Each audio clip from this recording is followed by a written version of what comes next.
Did you ever wonder what it would be like to be one of the last people on Earth?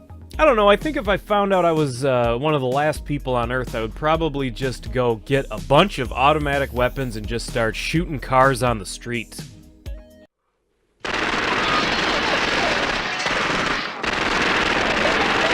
Ooh, I think I'm in love.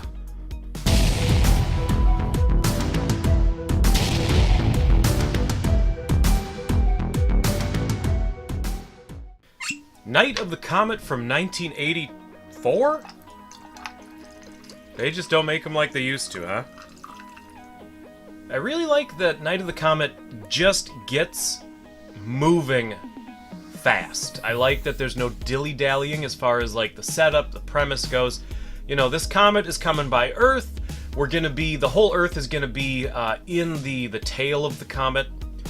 And everybody's excited about it because scientists are saying, yeah, it's not going to be a problem. It's just going to be like a cool light show in the sky, basically.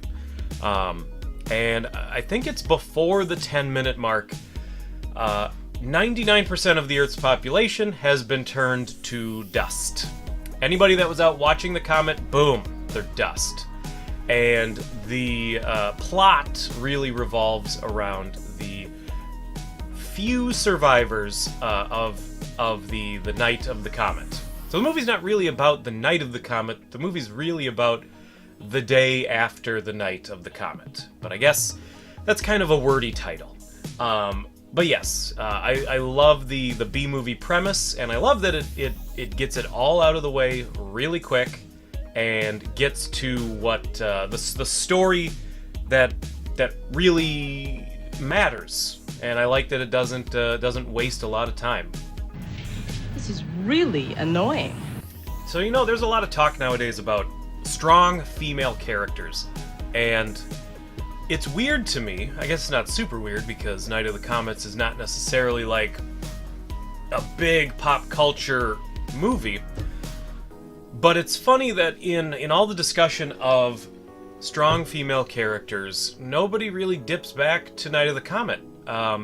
You know, they'll go back to Ripley, which is fair. Ripley's awesome. But if you want to talk about sort of somewhat more realistically written strong female characters, like sort of everyday strong women, like Ripley's a superhero practically. But Reggie and Sam, who are your two main characters, they're Valley girls. Reggie's the older sister. She's, before the comet passes by, we get just these little bits of information about these characters, and they're all we need to start, right? You get this little bit of her, she works at a movie theater, and she's playing the arcade machine in the lobby, and she gets extremely upset when somebody else has a high score on the machine. She holds all the high scores, and that's just the way it is. So you get the feeling she's a little competitive. She's working at a movie theater as, like a attendant, I guess. They got like the bellhop uniforms. So you get the feeling, she hasn't started a career. She's a little aimless. She's probably, I guess, supposed to be in her early 20s. But she's a little more, even though she's a little aimless and hasn't really kind of found where she's going, you can see that she does have a competitive edge and a drive to her, but an honest character. That's what I like. And Sam, her younger sister, is a little bit more the sort of valley girl, a little bubbly. She's a cheerleader, and she's a little more naive and a little less, a little more childlike.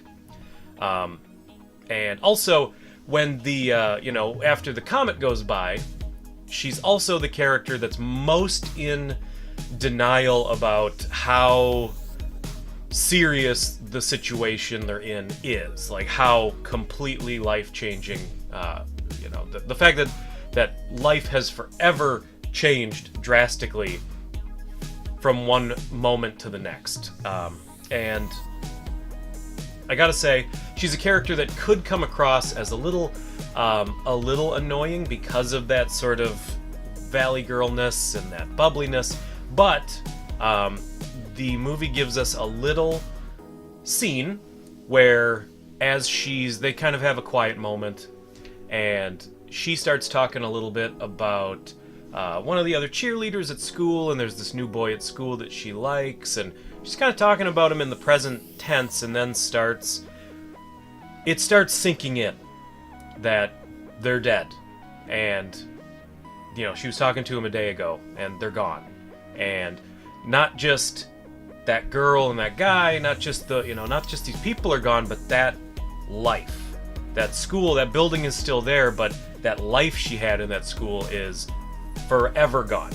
And she starts to, and it's a subtle acting moment, and it's something that the Farrelly brothers talk about in a lot of their DVD commentaries, and I think it's interesting, which is they always say if a character, if they want an audience to like a character, but the character is written to be annoying or to do things that might turn an audience off of that character, they have a scene early on where they show the character's heart just a little bit, and you see it in almost every Farrelly Brothers movie from back in the day, Kingpin and Dumb and Dumber and Something About Mary. You see, they all once you know about it, it's in every movie where the character just lets their heart show for just a second, and that's sort of the I don't know if it's intentional, but that's exactly what happens with Sam. She could be a little bit more irritating than she is, but because they show you her heart, you root for her, and you understand more where she's coming from after that. But they're two characters that are also, the movie lets us know that they have a military father, and he made sure that his daughters could handle themselves, could protect themselves. So they not only have self-defense training, they also have gun training, firearms training. So they know how to use guns, they know how to protect themselves, and in a not over-the-top way, they are just handled with it's a clever mix, and I'll come back to this over and over again with this movie. It's the writing is this incredible mix, and I don't know how intentional it was, but it's this incredible mix of cliches that are then sort of subverted, and it's mixed with sort of that B-movie cheese, but with subtle motivation. And it's, again, I don't know if this is the work of genius or if this is just an accident, but the writing of the characters and the writing of the plot in general is very well done. And it's something that I really like as pertaining to the main characters. I love that there's a scene with Reggie where she's it's when she encounters, I didn't even say this. So before I explain, there's the people that were watching the comet that turned to dust.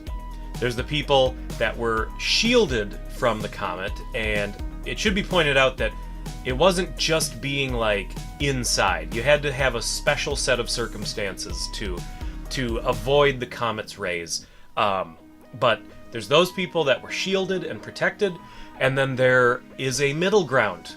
There are people who got a little bit of comet radiation, but not enough to turn them to dust. And they have become something in between. Something we will call comet zombies. So, now that you know that, Reggie meets her first comet zombie. And it's a classic moment where she is kind of stumbling back, and in a scared, quivering voice, she's like, "You don't want to mess with me. Like, I know how to protect myself." And in most movies, a character saying that and saying it in that way, it means it's a bluff, and it's not like a cliche exclusively for female characters. It's a cliche. You see like nerdy characters do it, but it's that bluff that tells you this character is weak and is afraid. But with this movie, it sets up that cliche, and then that comet zombie gets a little too close for comfort, and Reggie protects herself. She is trained to handle herself and defend herself, and it's a moment that lets you know that these characters are a little bit more. They're not superheroes. They're real people, but they are not going to be just victims or just damsels in distress or whatever you want to call it. They're in charge, and they are the stars of the movie, like straight up front and center. They are the two stars of the movie, and it's just the best. Oh yeah, fiction, isn't it? Oh, I know I'm gonna keep coming back to the writing, but when we're talking about sort of what I really liked about this movie, what I thought the strengths of this movie are, it really comes down to the writing. We talked about sort of like the setup of the main characters, who they are, but I also, something I hate in movies, and you see it a lot in B movies, is that bad decision making. When you see characters making clearly the worst decision they could make. Sometimes if a movie is just purely for stupid fun, who cares, right? But if you're actually, like, if a movie rises to the level where you're invested in the story, invested in the characters, you don't want to have characters making stupid decisions. You want characters, you want to be able to imagine yourself in that situation, and you want to be able to imagine yourself making the decision that these characters are making.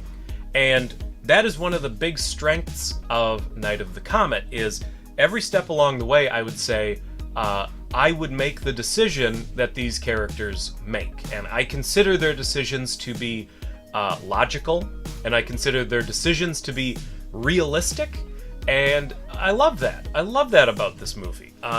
There's, without getting into sort of reveals, there are character motivations on the antagonist side of this movie that are very well done. You sort of see how to describe it, how to say it without spoiling anything.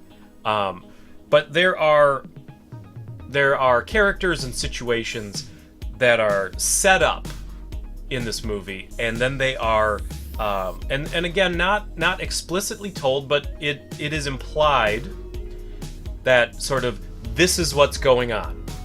And then as the story unfolds, and again, not in like big dramatic ways, but through sort of organic storytelling, what was sort of implied, that, what was implied here that we all sort of had in our brains and we're just going with, as we go along, we start to see what we saw over here, but we see it from a different perspective, and we have more of the puzzle pieces of the big picture once we get down here, where these couple puzzle pieces we had here, we saw, like, if it's a portrait, imagine this.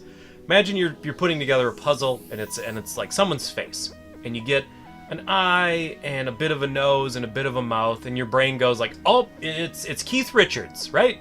That's Keith Richards. I recognize that. Bup. You put more pieces in as we travel down the road, as we ease on down the road, and by the time you get more puzzle pieces filled in, you go, oh, whoa, that's not Keith Richards. That's Abe Lincoln. That's a very different person.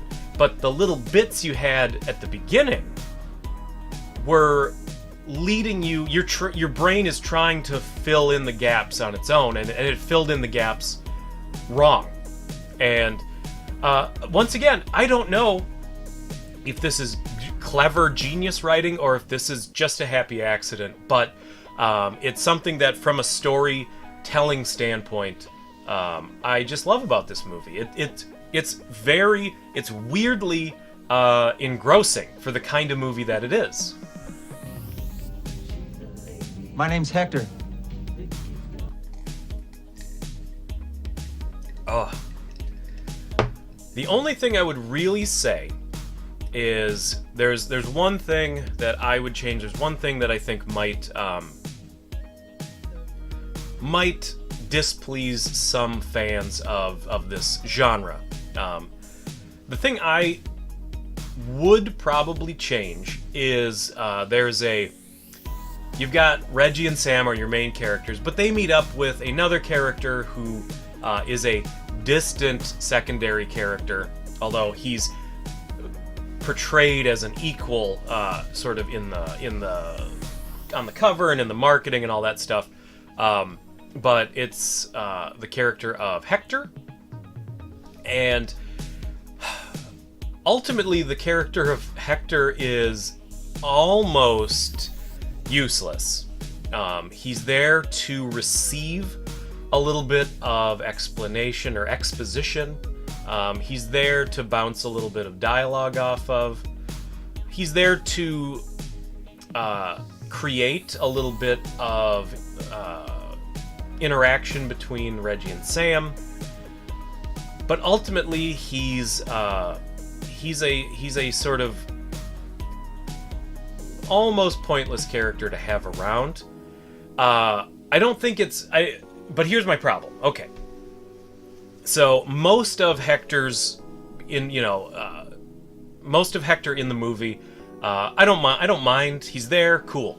But the one thing I do have a problem with is Hector shows up for a little bit, and then he says, I gotta go do something. I gotta go take care of some personal stuff.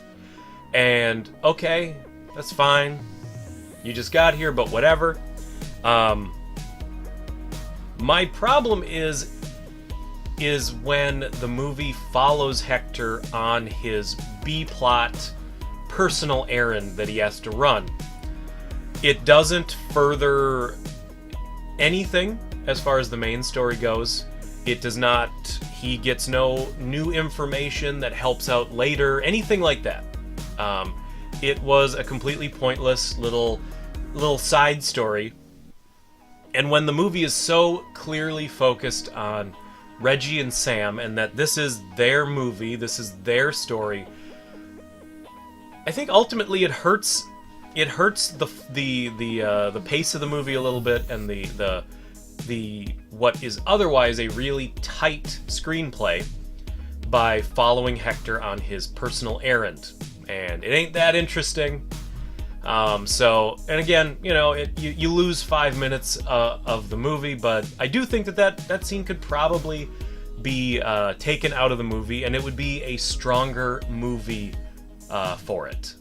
Now, that's my one little complaint. The complaint that genre fans might have, and I actually think this is a huge plus in a lot of ways, and I'll talk about that. But this movie is a B movie. It has elements of sci-fi, elements of horror, and when you go into a B movie, there's a lot of fans, especially the fans that are like horror B movie sort of overlap fans. There's an element of exploitation that usually accompanies this kind of movie, and usually movies like this have things like boobs, gore, blowing stuff up. This movie has a little bit of blowing up, it has a little bit of gore, and it has how implied boobs, almost boobs, we'll put it that way. But on that exploitation front, there's very little, and some genre fans will consider that a minus. But I want to say that, and I'm a fan. Like I like those things in movies. I'm not gonna lie. I'm not gonna pretend like I don't. I do. I love movies that have lots of blowing things up and boobs and crazy gore. Love it. Here's the thing. It doesn't hurt this movie at all. This movie is good enough to exist without those exploitation elements. Those elements generally are included in a movie because it doesn't have a whole lot else going for it. Thankfully, Night of the Comet does. And for a lot of people who say, like, oh, I don't like horror movies, oh, I don't like, B movies, blah, so bad they're good movies, blah. To those people, I would say, give Night of the Comet a chance. Because there's a lot going on in this movie. First of all, you take out those elements that do alienate some people, that do turn some people off of movies like this. So you're not going to be dealing with gratuitous nudity. You're not going to be dealing with like nasty gore, things like that. So right off the bat, boom, it's much more approachable for a lot more people. But then it is a really engaging story with well-written characters. I think this movie could be really the most popular, 80s B movie of all time if people would just sit down and watch it. I think people would love this movie if they just sat down and watched it. But the title has a very B movie title. The premise is a B movie premise, and I get the feeling a lot of people who aren't super into this kind of movie, that don't seek out this genre of movie, just pass it by. And it's worth a lot more praise than it gets. God, look at this kitchen. I'm not cleaning this up. So there you go. Night of the Comet is just the best. There's even the things that I would change about the movie, they don't hurt the movie in any way. It's the best. So thank you, everybody, so much for watching, and I will catch all you cool cats on the flip side. Bye-bye. Bitchin', isn't it?